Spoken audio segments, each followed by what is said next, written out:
皆さんごきげんよう、上川薫です。今回取り上げる話題は、対中包囲網からドイツが抜け出してしまうというニュースを取り上げようと思います。なお、対中包囲網といっても様々なレベルがあります。それは、政治・外交上における対中包囲網と、経済・軍事のそれぞれ対中包囲網というのは、実際には顔ぶれも違いますし、その性質というのもそれぞれ異なっているものです。今回取り上げるのはその中においても経済分野、5G 通信網における対中包囲網の一角としてドイツがもう離脱してしまうという話です。今回はドイツがなぜそのような選択をするのか、その背景解説とともに、なぜ 5G 通信網というのがそれほど重要なのかという話も合わせて行います。それでは一体どのようなことが起こったのか、まずはニュースをお聞きください。ドイツがファーウェイの 5G ネットワーク機器を条件付きで承認。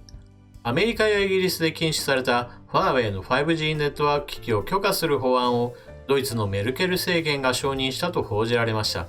これはイギリスのフィナンシャルタイムズとアメリカのウォールストリートジャーナルです。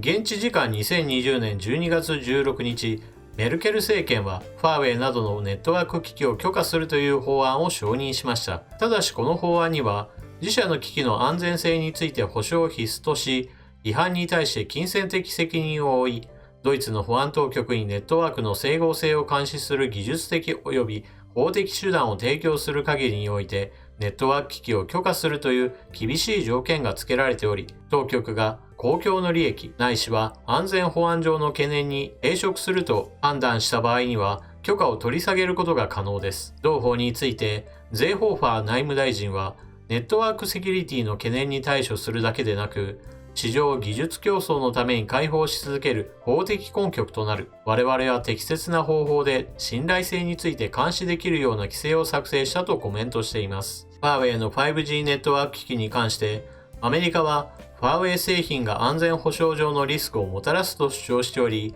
アメリカ政府は政府機関が中国企業から通信機器を直接購入することを禁じたほか、ファーウェイ及び関連企業に対して厳しい輸出管理措置を設けるなどしていました。今回メルケル政権が承認した法案について、アメリカ大手紙のウォールストリートジャーナルは、ドイツの中国に対する経済的依存度を取り上げた上で、ヨーロッパの同盟国に働きかけるアメリカの外交的求心力の低下を示していると指摘。バイデン政権がファーウェイ製品に関する規制に関して多くを維持すると予想されつつも、ファーウェイの対応に関してコメントを控えたと報じています。現在通信網といえば 4G から 5G へと移行する時期にあたります。この通信網というのは以前であれば電話が主体でしたが、現在では通話プラスインターネット接続というものが当たり前になり、その通信速度についてもどんどんと上がる傾向にあります。そして多くの人がスマートフォンを持っていることからもわかるように、この通信というのはもはや社会インフラの一つとして非常に重要なものです。ですからこの非常に重要なものが中国メーカーが抑えてしまうということは非常に危険なことは皆さんもすぐに想像できるでしょう。そういったこともあってアメリカのトランプ政権としてはファーウェイの世界シェア獲得の動きに待ったをかけるために世界各国に対して安全保障上の問題があるからファーウェイの機器を導入しないようにと呼びかけを行ってきました。今回のドイツはそうした呼びかけに対して様々な条件を課したのだからこの条件をクリアした状態であれば問題ないでしょうという具合にしてファーウェイの機器導入の道を開いてしまったのです。しかしいくら条件をつけたとしてもこれは大きな間違いだと言えるでしょう。なぜならばファーウェイとしても機器導入の際にはこの条件に従いさえすれば機器を導入できるのですからこの条件を飲むに決まっています。なぜならば一度機器を導入してしまえばいきなり後から変えることはほとんど不可能だからです。そして導入するときにおいては条件に合致したものを用意したとしてもその後どうなるかというのは保証できるものではありません。例えば通信を傍受しようと思った時に一番最初からそのための用意をするのではなく途中から必要な時だけ例えば内部のソフトウェアを書き換えるような形で裏口を設けたりするかもしれません。そして見つかりそうなことがあればそのような裏口というものを後から消すようなことをすれば情報を抜き取っていることがバレないような形で活動を続けることができてしまうのです。このような諜報活動の一環として考えた場合、まさに安全保障上の問題があるわけですが、ファーウェイ自身は私の会社はそんなことを目指していないと何度となく広報しています。しかし、背後に中国共産党がいるという問題があるのです。中国共産党としては中国国内のメーカーに対して自分たちの命令を聞くようにという法律を用意しており、その法律に従わない企業には大きな制裁が待ち受けています。ですから命令を聞かざるを得ない仕組みというのが中国という国の形なのです。そして通信網の整備というものは非常に莫大な資金がかかります。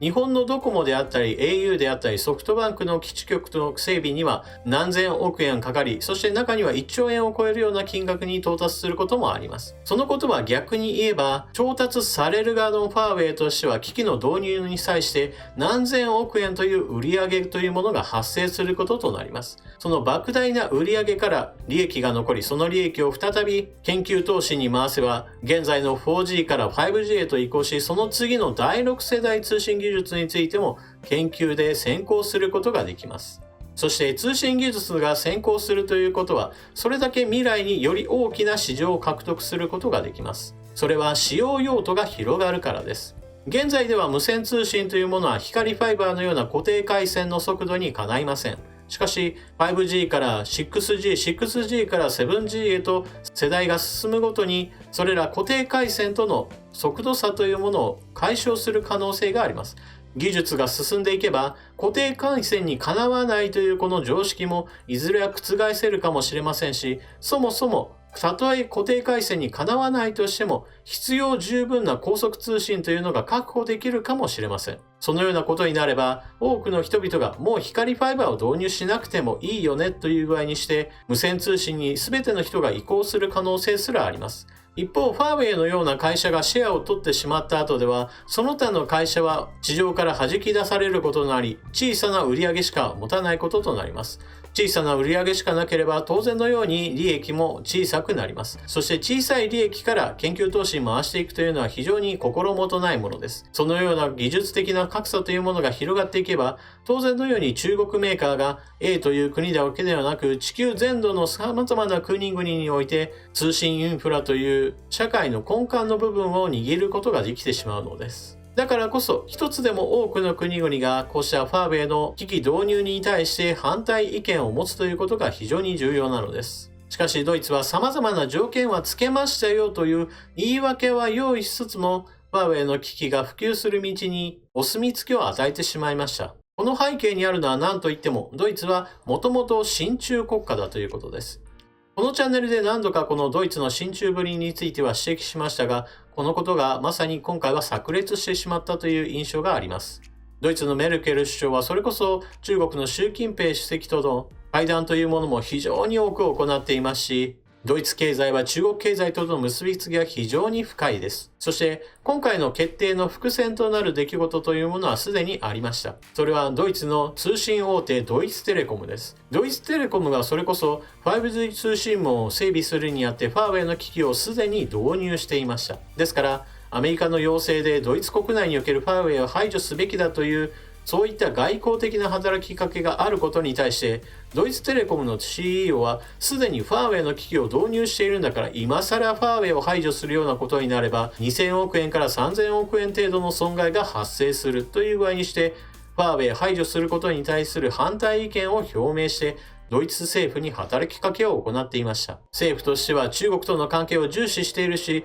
そしてすでに国内においてもファーウェイとの関係が深まっていることからも、アメリカの要請を受けてファーウェイ排除することは非常に困難だったというわけです。このような中国との関係を重視するという動きは何もドイツだけではありません。つい先日私は EU 全体の貿易相手国のその最大の相手がアメリカから中国へと変わりましたよという動画も上げました。なぜそのようなことになっているかといえば、今回取り上げたドイツ以外にもイタリアや東欧諸国というのは中国の進める一帯一路構想を基本的には歓迎し、貿易拡大の道に進んでいるからです。一方でイギリス、フランス、オーストラリアなどでは 5G 通信網にファーウェイが参入することを却下しています。これはまさにアメリカの呼びかけに応じた動きと言えるのですが、安全保障上の問題があるというその訴えかけに応じた部分は当然あります。そしてファーウェイが抜けた部分については日本企業の NEC などが営業を仕掛けているといった報道などもあり、頑張ってほしいものです。今回の話は日本からすれば物理的には遠いヨーロッパの話です。